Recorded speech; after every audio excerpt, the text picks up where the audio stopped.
বৌদি, খাবার টেবিলে রাখা আছে না রান্নাঘর থেকে নিয়ে আসবো? না না, সব টেবিলেই রাখা আছে।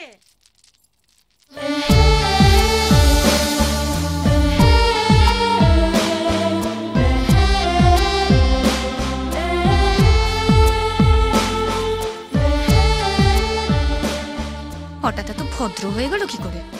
বৌদি বাড়িতে নেই? রান্না করে। আরে হঠাৎ একতলার জিনিস দোতলায় এলো কেন?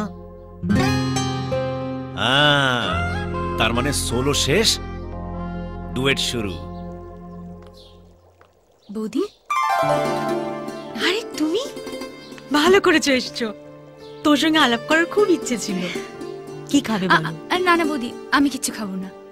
পায়েস করেছি, খেয়ে বৌদি থাক না। চুপ। মদন বাবু তোমার দাদা না? হ্যাঁ, মামা তো দাদা। কলেজ এখন অফ আছে, তাই আমিও চলে এলাম রাস উৎসব দেখতে। তো বেশ করেছো। Thank you. কি পড়ছো তুমি? BSc third year. খুব ভালো। বৌদি, সূর্য এমএসসি? তাহলে চাকরি না করে বসে আছে কেন? ও করতো সফটওয়্যার কোম্পানিতে, মাসে 40,000 টাকা মাইনে ছিল। তাহলে চাকরিটা চলে গেল কেন? চাইনি, ও ছেড়ে দিয়েছে। কেন?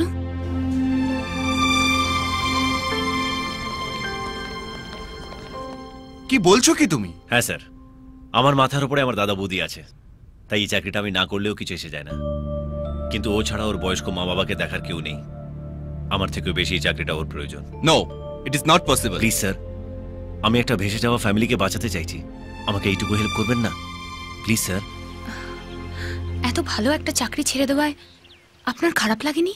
না, যদি ওকে শুধু দেওয়ার ভাবতাম তাহলে হয়তো খারাপ লাগতো।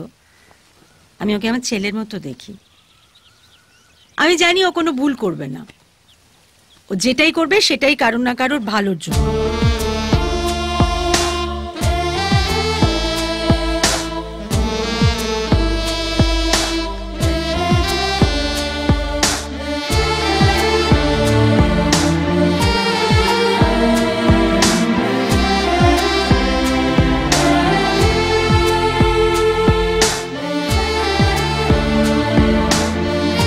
ঘরে উকি মারছো কেন? উকি মারতে যাবো কেন, এমনি ঘুরে দেখছিলাম। বললে হবে? তোমাকে দেখেই দর্শক বুঝে যাবে যে তুমি লাইন মারতে এসছো। জিজ্ঞেস করো। তোমার ইচ্ছা হয় তুমিই জিজ্ঞেস করো, আমার বইই গেছে। বল বেরিং কেটে যাবে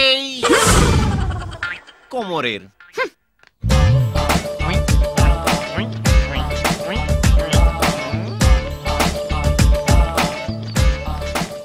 একবার ঘুরে তাকাও।